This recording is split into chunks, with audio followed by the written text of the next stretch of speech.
Salut à toi, c'est Florent du site globalinvestisseur.com. Bienvenue dans cette nouvelle vidéo, j'espère que tu vas bien. Alors dans cette vidéo, je vais répondre à plusieurs questions qui m'ont été adressées cette semaine sur Facebook. De temps en temps, j'aime bien faire des vidéos questions-réponses où je réponds à plusieurs questions qui m'ont été posées sur Instagram, Snapchat, YouTube, Facebook. Voilà, je me suis dit, le fait de faire une vidéo questions-réponses, ça permet à plusieurs personnes de bénéficier de ces informations-là. Donc avant de commencer, je t'invite à t'abonner à ma chaîne YouTube si ce n'est pas déjà fait, et également à liker ma page Facebook. Si tu me regardes actuellement sur Facebook, je t'invite à regarder la vidéo complète sur YouTube. Donc je te mettrai le lien juste en dessous dans les commentaires. Également, n'hésite pas à t'abonner à ma newsletter pour recevoir mon e-book gratuit qui s'appelle les 5 conseils pour démarrer dans l'immobilier. Donc la première question de cette semaine m'a été posée par Emmanuel. Donc Emmanuel qui est à Montréal, il me dit: faut-il acheter un bien un peu plus cher et faire de la location saisonnière pour augmenter la rentabilité et au final compenser le fait d'avoir payé le bien plus cher? Donc ce que je comprends, c'est que Emmanuel, peut-être il a un projet d'achat immobilier. Peut-être disons que le bien il vaut 200 000 dollars et lui il se dit, bon, même si le bien il est affiché à 220 000 dollars, le fait que je vais faire la location saisonnière, voilà, ça compense un peu ce delta de 20 000 dollars en plus, quoi. Donc moi je te dis, Emmanuel, fais attention. Moi ce que je t'invite à faire, c'est d'analyser ce bien-là comme si tu n'allais pas le louer en location saisonnière. Pourquoi? Parce que la location saisonnière, c'est quelque chose de très concurrentiel. Je ne sais pas dans quel quartier de Montréal tu vas acheter, mais si tu achètes dans un quartier qui est en devenir, par exemple, et que plus tard, tu as pas mal de concurrence qui arrive dans ce secteur-là, tu seras pénalisé dans le sens où finalement ta rentabilité va diminuer. Donc moi, je t'invite à calculer la rentabilité de ce bien-là comme si tu allais faire de la location classique ou de la location meublée. Et voilà, si ce bien-là il est rentable tel quel, tu te dis, bon, location saisonnière, ce sera encore plus rentable, bien évidemment.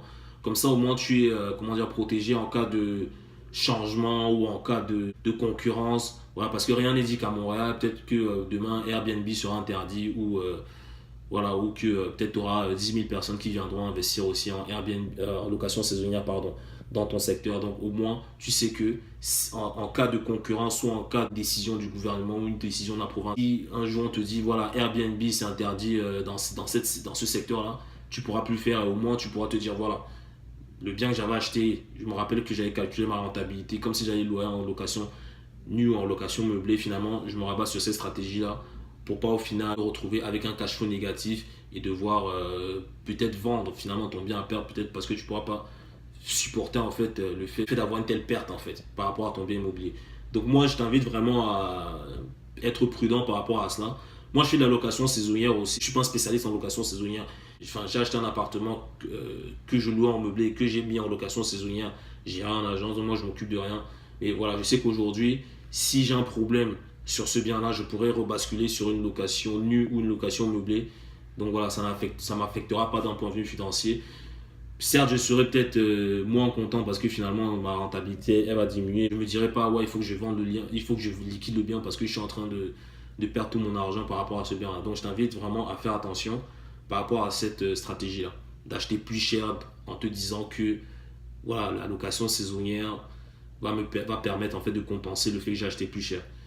Moi, je te dis vraiment, fais attention et de toute façon, il y a plein de stratégies autres que la location saisonnière. Pour moi, la location saisonnière, c'est vraiment quelque chose à court terme. Si tu as une stratégie vraiment moyen terme, long terme, tu peux faire la location saisonnière au début, mais au bout d'un moment, il faut penser à avoir quelque chose de plus stable, de plus classique et ne va pas t'engendrer trop de problèmes de réflexion, trop de problèmes financiers à court terme en fait. Deuxième question de Sylvie. Donc Sylvie qui est en France, elle me dit: faut-il acheter en nom propre ou en société? Très bonne question Sylvie. Une fois de plus, ça dépend de ta stratégie. Moi, mon point de vue par rapport à ça, c'est que achète un bien en nom propre si c'est sur le court terme. Quand je dis sur le court terme, c'est-à-dire si tu achètes un bien que tu sais que tu vas revendre dans quelques temps, ça peut être pour un achat-revente, ou ça peut être, tu te dis, voilà, je vais acheter ce bien-là pour me créer du capital et le revendre dans 5 ans pour acheter plus gros. Dans ce cas, je te dirais, achète en nom propre. Si tu as une stratégie de vraiment moyen long terme qui serait préparation de retraite ou d'acheter des biens pour tes enfants, je dirais d'acheter en société.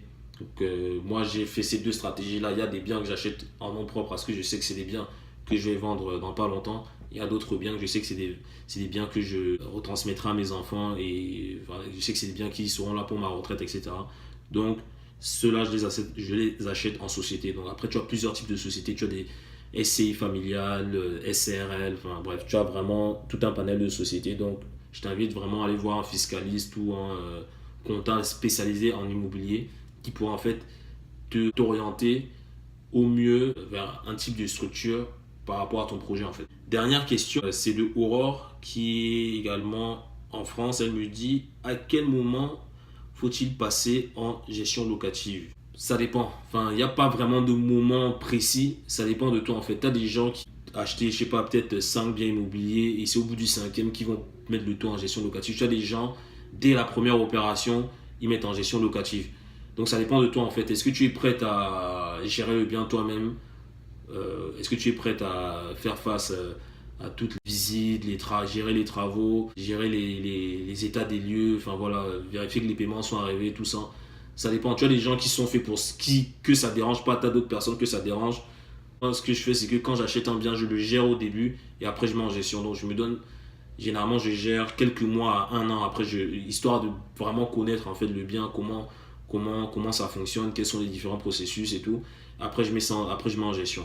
J'ai acheté mes biens en France et au bout d'un an, j'ai mis en gestion parce que j'ai tout simplement vu que c'était pas mon truc de faire des visites, gérer les locataires, gérer la paperasse, etc. Donc j'ai passé ça en gestion auprès de quelqu'un qui s'y connaît, qui est expert dans ça parce que c'est son métier. Pareil à Montréal, pour le moment, je gère moi-même, mais voilà, je suis en train de me renseigner auprès de plusieurs agents qui vont reprendre la gestion du bien. Donc ça dépend de toi, ça dépend de tes compétences en tant que gestionnaire locatif parce que tout le monde n'est pas fait pour ça. Moi, clairement, je ne suis pas fait pour ça. Moi, j'aime bien plus l'aspect montage financier, demande de financement, financement créatif et tout, enfin négociation, calcul de rentabilité, etc. Bien, vraiment tout ce qui tourne autour des chiffres et tout ce qui tourne autour de la gestion locative. Enfin, moi, c'est pas mon truc. Du coup, je préfère vraiment confier ça à quelqu'un qui est spécialisé dans ça parce que si moi, typiquement, j'ai eu des problèmes avec des locataires lorsque je gérais. Et maintenant que j'ai mis ça en gestion, j'ai plus de. Voilà, je suis vraiment tranquille quoi. Donc ça dépend de. Pose-toi cette question, est-ce que je suis prêt à faire ça? Et si c'est pas le cas, voilà, je te conseillerais de le faire dans un premier temps vraiment pour savoir au moins comment ça fonctionne. Mais dès que tu as les bases, tu n'as pas besoin de connaître 100% du truc. Tu connais 20% du job, les 80%, le reste, tu le confies à une agence. Donc voilà, ça dépend, honnêtement, ça dépend de toi. Donc voilà. Donc voilà, c'était tout pour cette courte vidéo. J'espère qu'elle vous a plu. Si c'est le cas, je vous invite à mettre un pouce bleu. N'oubliez pas de vous abonner à la chaîne YouTube. Et je vous dis à la semaine prochaine pour une nouvelle vidéo. Ciao.